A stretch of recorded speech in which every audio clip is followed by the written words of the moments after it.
Greetings, family. This is Kyle Dixon here for a video post in reference of the unfortunate passing of the young brother Juice Wrld in the hip hop community, in the music community, in the art community. And I was prepared to do a post. I saw brother Ben X's post. Shout out to brother Ben X, and some other people have commented as well. But I saw brother Ben X's post, and that's for the most part his generation. And I'm glad he did the post because it's good to hear someone from that particular generation, that age group, to speak so candidly on the situation what's affecting our young folk, our young people. And it really is a tragic situation. And Juice Wrld is not the only brother that's suffered from this. He's just a public figure in the limelight that we've been able to attach the issue of drug abuse and opioid addiction, as they want to call it now, which what was going on back in the day. They're calling the crack is whack campaign, and the drug issue in the black community, and there's nothing but drugs in the black community, and all this type of very skewed perspective on what's going on. But I'm glad brother spoke on it. I'm glad other people speaking on it respectfully. And it's unfortunate for him and his family and his friends who really cared about the brother and helped him to get to the position where he was at and supported him, and the fans that believed in him and looked up to him and looked to him for some insight on their life and their issues that's going on with them. But I want to comment on it because as an educator, I've been an educator for close to 20 years, and a lot of things what brother Ben X was said and some other people said really hit home. And before I wanted to do this video, I did a little research on Juice Wrld because I knew about the young brother, and I knew from the little bit that I had observed from him while he was still doing music, was the fact that I was like, he seems very genuine. Like, he doesn't seem like he has like an agenda to say negative things, or to be kind of like, I'm the the hardest dude out here, and nobody can touch me. And it seemed like he had some humility with him, and it seemed like he had some insight on his life and like how people deal with the world. And when I went back I went to the Breakfast Club interview. With Charlemagne and DJ Envy and Angela Yee. And I saw how beautiful this brother's mind was. I mean, he was young, but he had a lot of deep perspective and a lot of sense as far as making observations on his life and what he's been through and people around him, and even adults too. He was talking about, you definitely got to watch the interview. He was just talking about like creating space for his own mental stability, and just being able to have those spaces for him to feel at peace. And he just talked about him coming up in Chicago. Now, I used to live in Chicago, so I do claim Chicago as my second home because I spend a lot of time there. I have family there, and it's a beautiful city with beautiful people, and it gets a bad rap. But I mean, the negativity that's going on in Chicago is negative. Let's not get it twisted. But there's a lot of beauty also in Chicago that people really don't speak of.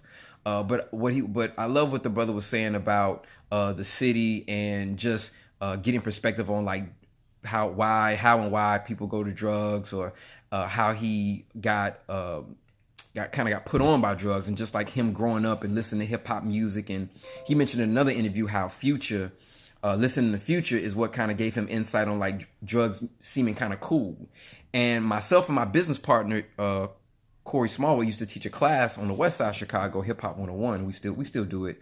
Like the company's still intact, but of course we're in New York now. But we used to do this class, and we used to talk about stuff like this. And I remember this is one time, give you some backstory. This is one time we had one of the students, and Wayne was huge then. So this is like late 2000s. And Wayne was huge. And Wayne was talking about the sipping that had the cup, the double cup, the triple cup, the lean, the syrup, the codeine. So one of the students was now we had this conversation maybe like a few weeks before, and one of the students came back and said one of his boys had tried some lean in school, and he was basically in the lunchroom about to throw up. He was sick, and our student, this is youth, he was laughing at him. He was like, dude, that's dumb. Why would you try that? Like, you look stupid now. Like, you look like, somebody who's just following the crowd. And our student was just like, man, nah, it's not for you, bro. It's not for you. And I don't know what happened. I think he stopped. I think he tried that one time. Hopefully, he tried that one time and stopped to see how it wasn't like the sugar honey iced tea that he thought it'd be. That experience, but it goes into the fact that like what Brother Juice Wrld end up ODing and having a seizure, unfortunately. It just reminds me of like even my students that I deal with and how important it is to have the people around you to help to guide you. Having men and women who have your best interests at heart and are able to help you to get through certain mistakes. Now, he was young. He was a young guy. I think he was 21. So he still had a lot more life to live. And, of course, he made some young guy mistakes, as we all have. I've made them. My friends have made them. We all have. And if you took a snapshot of our life at that time, you would see that, me being older now, that you'd be looking at some things like, well, you was really into that? You were doing that? And, it was being young, being adventurous, not knowing exactly what's going to happen and thinking you got everything under control, and a lot of times you don't, right? You only can control what you can, and leave certain things up to not necessarily chance, but you just don't know. So you try to prepare the best you can. But it's just an unfortunate incident, and these are things I share with my students that you definitely have to take advantage of your situations. And then the brother was doing that. Like I looked at another interview and he was just talking about how hard he works. Like hard work, faith, and dedication is what got him to where he was. Because a lot of people felt like he was implanted by the industry. He's like, nah, bro. He said, I love going to the studio. I love creating art. He was an artist. That I can tell. Juice Wrld, that young brother was not a rapper. He was an artist. He really spoke from the heart. He really tried to push the culture forward in the way he thought he knew how, and he was honest. I could tell the brother was honest about his life and his mistakes and his mishaps, and that's somebody that you want to be able to grow with. And I can see why the youth are mourning his passing, because he had a lot more to give. He had a lot more growth to doing. He had a lot more growing to just mature, and that maturation process. He had a lot more to go, and it's just unfortunate. And again, just like I even took like notes, right? Like he said something in one of his interviews is to like, the guy was asking him like, you listen to Future and it makes drugs seem cool. And he was like, yeah, it's one thing to recognize, your drug use, but it's another thing to change it. And he's right. There's a lot of us who know that these things are wrong, or we need to change our diet, or we need to change our habits to get better results. But, you get in that habit and, drug use is one of those things. The body creates a dependency on it. One of my professors in college told us that people have been getting high since the beginning of time. Whether it be through liquids, liquor, whether it be through certain herbs, certain medicinal people been getting high since the beginning of time. It's when that you begin to abuse it because you're lacking certain things in your life, or there's trauma. There's certain types of trauma there. And again, this is not to bash anyone. This is to say that we all go through unnecessary trauma, especially being an African American male or female in this country and globally. We catch hell sometimes.